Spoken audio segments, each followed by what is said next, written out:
No. She called us policemen. And what's wrong with being a policeman? Oh, hello, Lestrade. Where are you going? The inspector's going to Scotland to fish for salmon. Oh, really? The season doesn't start for another month, but you wouldn't know that, would you? Who says I'm going to fish for salmon? Who? Him. Terror by Night came out in 1945 and is the second last in the long-running Universal Sherlock Holmes series. The film also had the biggest budget of the entire series, coming in at just over $250,000. This was probably due to the fact that the sets required for the train interiors were quite extensive, and also there was a temporary halt in production due to a workers' strike. Nearly the entire film is set aboard a train, the Scots Express, going to Edinburgh.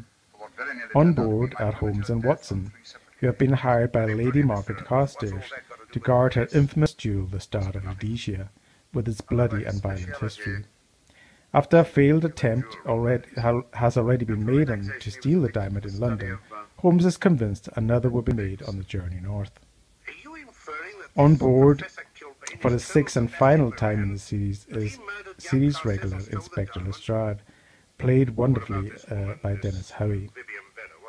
And this film affords him the most screen time of the entire series, and he is always welcome on screen.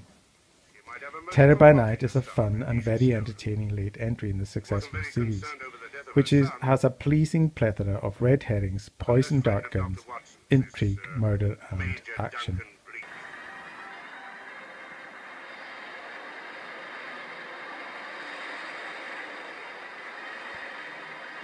May I ask what you expected to find? A valuable jewel has been stolen. And a man has been murdered. We are making a routine search of the entire carriage and asking a few questions. Go right ahead.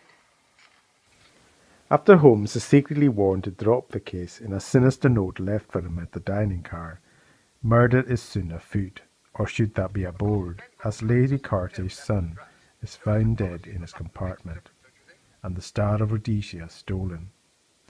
The only clue being left is a small, barely noticeable wound on the man's neck, which to Holmes's investigative mind points to murder. Having very little to go on, Holmes uses his intuition and encyclopedic memory for past cases to piece together a possible connection with mathematics and spectacular jewel robberies. He suspects the sinister presence of master criminal, the ruthless and sinister Colonel Sebastian Moran. Great Scott. What a remarkable stone. My husband gave it to me on our 5th wedding anniversary. 423 carats, isn't it? The original diamond was over 700 carats. Your father had it cut. Less ostentatious. Ostentatious? As big as a duck's egg. Watson, please. The film is the shortest in the entire series, running at only 60 minutes, and moves briskly enough, even though the action is fairly infrequent and fleeting. But when it does arrive, it packs a real punch, giving us one of the best scenes of the entire film.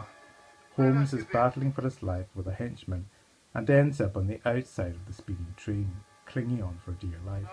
It's a terrific scene, well directed and thrilling to watch.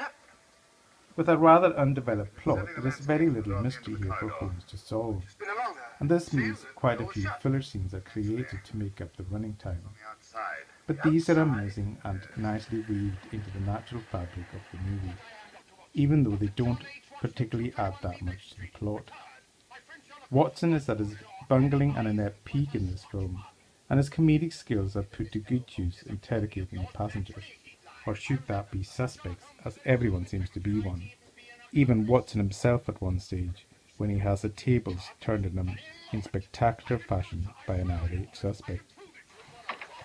Look here, is this racket going to continue all night? Professor Gilbane, you told me you were on the staff of the University of Edinburgh. I said nothing of the kind. You most certainly did. I urge you. Mr. Holmes here urged it. Oh. I merely said that I was a professor of mathematics and that I was returning to my home in Edinburgh. Well, it might be necessary to talk to you again. Later. You come pounding on this door again and I'll have the law on you. I am the law. And stop barging in and out of my room like a chambermaid.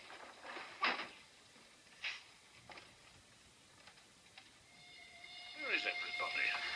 Director Roy William Lee cleverly uses a train's claustrophobic setting to his advantage. even to the extent that the train itself feels like a sinister character in the story, with its locked compartments, twitching curtains, and shadowy dark carriages. You're left feeling like there's danger lurking around every corner. The confines of the train setting and a rather uninspired plot do have their limitations though, and Holmes and Watson are left with very little to do, except for a little snooping around the train and quizzing of suspects. But the strong cast and winning central performances keep things entertaining all the way to the finale. And this is my main bugbear with this film, its rather lackluster conclusion. It seems visually convoluted, fairly confusing, and a bit of a mess. A far better ending would surely have been a rooftop battle to the death, or at least a nerve-shredding action sequence conclusion. That being said, Terror by Night might not be up there with the very best in the series, but it's still a very entertaining entry in a fondly remembered and beloved classic series. It might interest you to know that I've just caught the thieves.